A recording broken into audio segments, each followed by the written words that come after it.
All right, Fred, tell me the story of this beautiful Stanley Cup here. How old is this baby?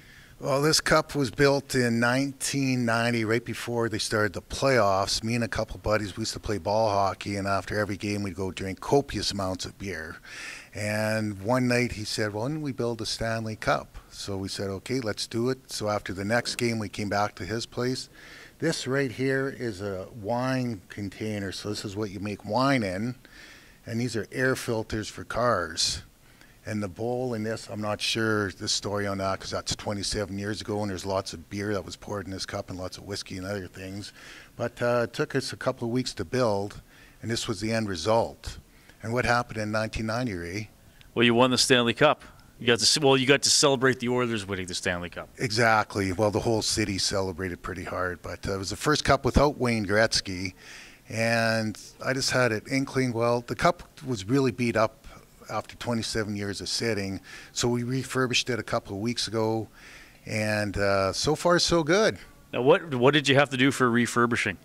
Well, we had to strip all of this off, and it was glued on, so you can imagine how hard that was to do. So it took me a couple nights to do this, and then this is actually aluminum tinfoil tape, which they use for ducting. So that's what this is right here.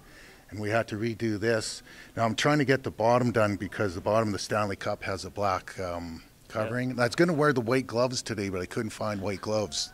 And that's my dream job, by the way. So I'm practicing right now. I want to be the cup. Okay, so where was it between the end of the Stanley Cup playoffs in 1990 and a few weeks ago?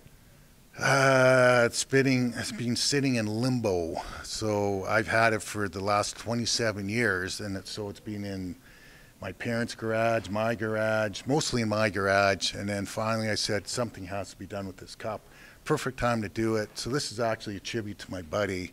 I figured why not do it? And so far so good. And like I predicted on your show, the Oilers are going to go to the Stanley Cup final.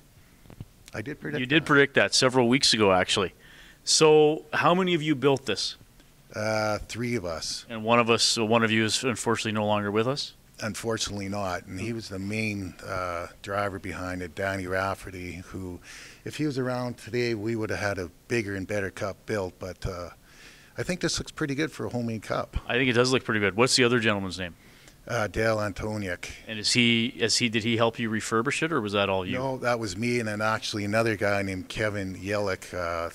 They're a bunch of hunters and fishermen, so we sit in the garage, we drink a bunch of beer, and we talk hockey and hunting and fishing, which I'm not a hunter and fisherman, but everybody loves their hockey, and everybody loves the Edmonton Oilers, right? All right, now have you drank out of this recently, or are you saving that? You do not drink out of the cup until you're saving it. Exactly. Okay. So did you ever pull it out for any of the other years they made the playoffs, or for 2006? 1997, when Doug Cujo and the boys were here.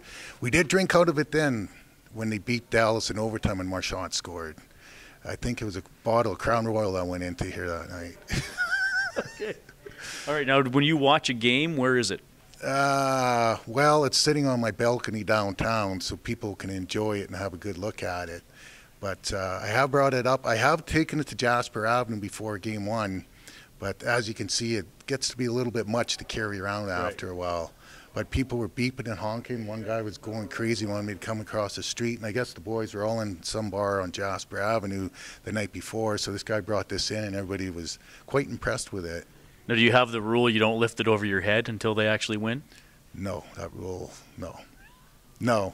Okay. But you don't pour anything into it until they actually win. Until they actually win the Stanley Cup. Yeah. All right. As an Oiler fan for 45 years, gone through a lot of ups and a lot of downs in the past 20 years. So this is what I want to tell everybody in Edmonton. Enjoy it, because you never know if you're going to get back there.